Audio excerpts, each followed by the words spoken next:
नमस्कार, आप देख रहे हैं सी न्यूज भारत और मैं हूं आपके साथ आकांक्षा यादव। वक्त हो चुका है न्यूज आर का। रुक करेंगे इस वक्त की खास खबर की तरफ, जहां महू विधानसभा के मानपुर थाना अंतर्गत अपनी प्रमुख मांगों को लेकर जयेश एवं ग्रामीणों ने मोर्चा खोल दिया है। जहां जय आदिवासी संगठन के बैनर तले आज प्रमुख मांगों को लेकर जिस स्थान पर ढाबा संचालक द्वारा जहरीली केमिकल डंपिंग की गई थी, वह स्थान पर सभा के रूप में इकट्ठा हुए ग्रामीण और देश के कार्यकर्ता, जिसमें वक्ताओं ने अपनी उग्र वाणी से शासन और प्रशासन को ललकारा है। वहीं इस मौके पर नर्मदा बचाओ आंदोलन की स्थापना मेधा पाटकर भी सभा स्थल पहुंची, जिन्होंने अपने भाषण में बताया कि मैंने खुद पानी का सैंपल लेकर उसकी जांच कराई है, जिसकी रिपोर्ट में साफ लिखा है कि यह पानी पीने योग्य नहीं है। जयेश के कार्यकर्ता सभा स्थल से पैदल मार्च करते हुए मानपुर थाना पहुंचे हैं। इस बीच एडिशनल एसपी पुनीत गहलोत के नेतृत्व में बड़ी संख्या में पुलिस फोर्स को तैनात किया गया था, जहां चप्पे चप्पे पर पुलिस मुस्तैद नजर आई। प्रदर्शनकारी जैसे ही सफाई स्थल से निकले तो पुलिस ने प्रकाश राठौर के वैष्णो देवी धाम पर पुलिस पोस्ट तैनात कर दी, जिससे कोई ढाबे की तरफ में जा सके। वहीं 7 घंटे से अधिक चले इस धरना प्रदर्शन पर पुलिस के वरिष्ठ अधिकारियों ने अपनी निगाह बनाकर रखी, जिससे प्रदर्शन बिना किसी बड़े विवाद के समाप्त हो गया। हालांकि जिस वक्त जयेश कार्यकर्ताओं ने पश्चिम एसपी महेश चंद्र जैन को ज्ञापन सौंपा, उस समय आमने सामने जनता के बीच अधिकारियों को बुलाकर बात की, जहां अधिकारियों ने कुछ समय में केमिकल को वहां से हटवाकर राम की कंपनी भिजवाने की बात कही है। वहीं ग्रामीणों ने आरोप लगाया कि वैष्णो देवी ढाबा संचालक प्रकाश राठौर व जिन अधिकारियों ने दोषियों पर कार्रवाई नहीं की है, उन अधिकारियों पर भी मामला दर्ज किया जाए। मैडम, आज यहाँ पहुंचे हैं, प्रदर्शन हो रहा है। आज यहाँ फूट तालाब गांव में है, मानपुर क्षेत्र में, इंदौर संभाग में जो जयेश संगठन ने पूरे आदिवासियों को इकट्ठा किया है, वो एक अहम जीने मरने का सवाल है। ये सवाल है अजनार से लेकर कारम और कारम से लेकर नर्मदा तक जो पानी प्रदूषित हुआ है उसका। और ये प्राकृतिक आपदा नहीं है, ये मानव निर्मित आपदा है, क्योंकि यहाँ के राठौड़ परिवार के लोगों ने डंपर्स लाकर किसी कल्लू नाम के, चंदन नाम के, प्रकाश नाम के, जो भी इसमें इन्वॉल्व होंगे, इसकी जांच तो चल रही है। कुछ को गिरफ्तार किया है, लेकिन एक बहुत बड़ा अघन्य अपराध किया है, क्योंकि उन्होंने डंपर केवल पैसे लेकर प्रति डंपर 30 से 40 हजार रुपये नागदा से लाए हैं या पीथमपुर से लाए हैं, पर अलग अलग इंडस्ट्रीज के प्रदूषित अवशिष्ट पदार्थ इस अजनार नदी तक पहुंचाने का काम किया। और वो इस सुशीलाबाई राठौड़ की ज़मीन पर डालकर कई फुट नीचे खुदाई करके एक प्रकार के डंपिंग ग्राउंड इसको बनाया खेती के बदले। और आज इसके कारण 40-50 आदिवासियों के गांव इस आपदा के चपेट में आए हैं। मली गांव है, काली किराए गांव है, पहली पार गांव है, इनको तो पीने का पानी नहीं है। माता बहनों को दूर दूर जाकर आप यहाँ से नीचे देखेंगे, ये मानपुर का घाटी है एक प्रकार से, तो अजनार नदी शुद्ध पानी लेकर आधी बहती है और आगे आपको काली होकर जाती हुई दिखती है। तो क्या होता है बीच में ये राठौड़ परिवार का हस्तक्षेप है, जो केमिकल्स फेंकने के लिए, केवल पैसा कमाने के लिए आदिवासियों के जीवन पर आघात कर रहे हैं। कुछ जानवर मर चुके हैं और अभी एसडीएम महोदय ने कहा है, क्योंकि हम आयुक्त महोदय के पास गए थे और उनको सुनाई तो उन्होंने चकित हुए, ऐसा बताया। अधिकारियों से बात की, दूसरे दिन कलेक्टर आए, लेकिन अभी तक पूरा निपटारा नहीं हुआ है। कुछ 390-400 तक मेट्रिक टन तक उन्होंने कुछ मिट्टी जेसीबी से निकाली। मुझे लगता है युद्ध स्तर पर काम होना चाहिए। हर गांव में, न केवल एक मली गांव में, हर गांव में पर्याप्त पीने का पानी पहुंचना चाहिए, वो भी तत्काल।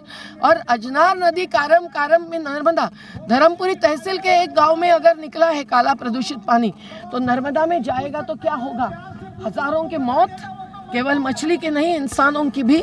ये बिल्कुल ही खतरनाक चीज़ है। इसको जिस वॉर फुटिंग से प्रदूषण नियंत्रण मंडल ने भी लेना चाहिए था, वो नहीं लिया गया, जबकि इन युवाओं ने 1 जून से ये सवाल उठाया। और नागदा के बाजू क्षिप्रा, चंबल और गांधी सागर भी ऐसा ही प्रदूषित हुआ है। तो यहाँ का मली गांव के प्रदूषित पानी का पूरा टेस्टिंग मैंने करवाया मुंबई में किसी को देकर, तो आज ही मुझे सुबह हाथ में ईमेल पर ये रिपोर्ट आया। इसमें साफ लिखा है कि ये पीने के लिए इस्तेमाल नहीं कर सकते हैं ऐसा पानी है, क्योंकि ये जो आंकड़े हैं वो दिखाते हैं कि जो मर्यादा होती है प्रदूषण की, उसको पार करके ये प्रदूषण बहुत बढ़ चुका है। और अगर जानवर मर रहे हैं तो कल इंसान भी मर जाएंगे। और आदिवासियों को अगर मंत्री महोदया ये पूछती है कि आप यहाँ रहते ही क्यों हैं, तो शायद कल ये पूछा जाएगा कि आप जीते ही क्यों हैं। पर ये जीने के अधिकार की लड़ाई है।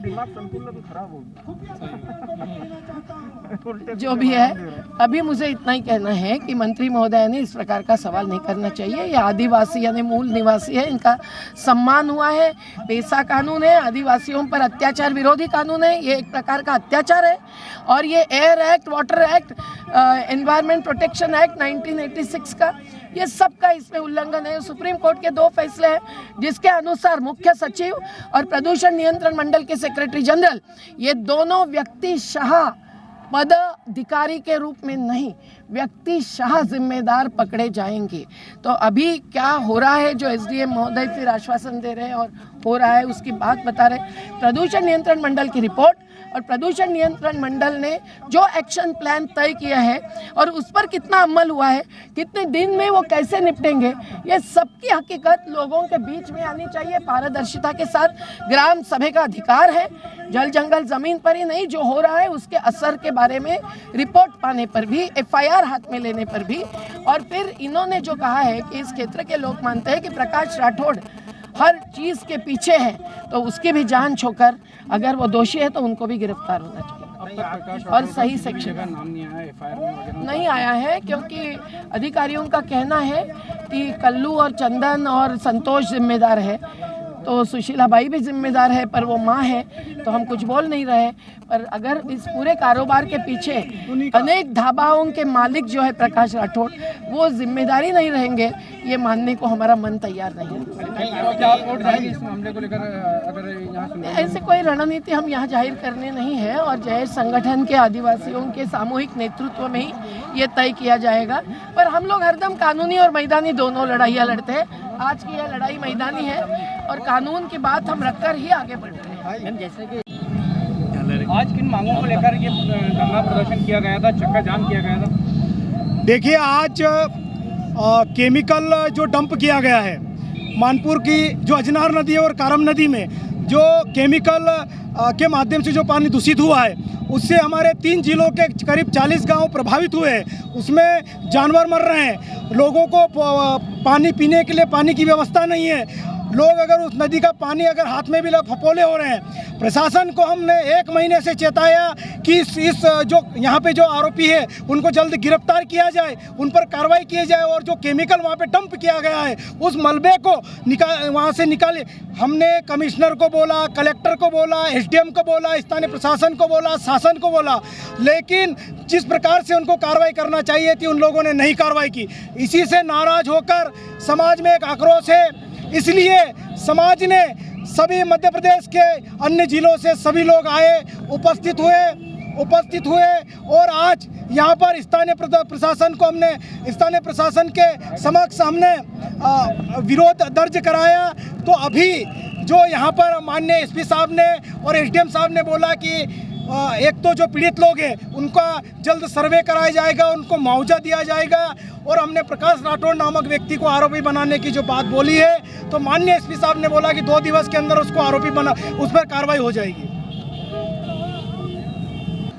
ये मानपुर थाना क्षेत्र में अजनार नदी में केमिकल को डंप किए जाने से जो नदी का जल प्रदूषित हुआ है, इसी संबंध में आसपास के क्षेत्र के जितने भी गांव जिनके ग्रामीण जन उस प्रदूषित जल से प्रभावित हुए हैं, उन्होंने जो केमिकल की डंपिंग साइट है वहाँ पर एकत्रित होकर शासन और प्रशासन और पुलिस दोनों से ये मांग की है कि जो प्रदूषित जल है और जो प्रदूषित मिट्टी है उसका डिस्पोजल जल्द से जल्द किया जाए, और इस प्रकरण में जो एफआईआर की गई है उसमें जो अपराधी हैं उनकी गिरफ्तारी की जाए, और इसके अलावा आगे की जो लिंक है उन पर कार्रवाई की जाए। पुलिस और प्रशासन दोनों ने अभी तक की जितनी भी कार्रवाई की है उस संबंध में जो प्रभावित लोग हैं उनको अवगत कराया। इसके पश्चात जो प्रभावित लोग थे उन्होंने एकत्रित होकर एसपी महोदय पश्चिम श्री महेश चंद्र जैन की उपस्थिति में एक ज्ञापन सौंपा है, जिसे लिया गया है और अग्रिम कार्रवाई उस पर की जाएगी।